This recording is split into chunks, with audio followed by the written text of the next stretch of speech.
បើយើងស្រឡាញ់ដៃគូជីវិតយើងបើយើងជានារីយើងទៅចាប់អារម្មណ៍ណាអាទិភាពតម្រូវការបេះដូងរបស់បរោះនិងនារីអត់ដូចគ្នាទេអាទិភាពរបស់នារីគឺអារម្មណ៍ស្រឡាញ់ឯអាទិភាពរបស់បរោះគឺផ្លូវភេទអញ្ចឹងយើងត្រូវគិតគូរឆ្លើយតបទៅនឹងតម្រូវការបេះដូងទាំងពីរអញ្ចឹងយើងត្រូវចាប់អារម្មណ៍ថា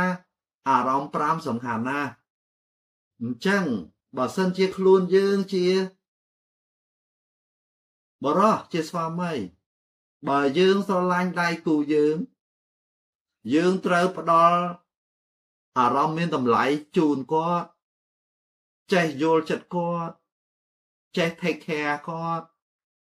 ចេះផ្ដល់អារម្មណ៍សុវត្ថិភាពជូនគាត់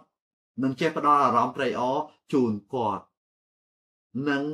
តើតែធ្វើឲ្យគាត់ទទួលបានអារម្មណ៍5ហ្នឹងបានហៅថាយើងផ្ដល់ក្តីស្រឡាញ់ពិតប្រាកដជូនគាត់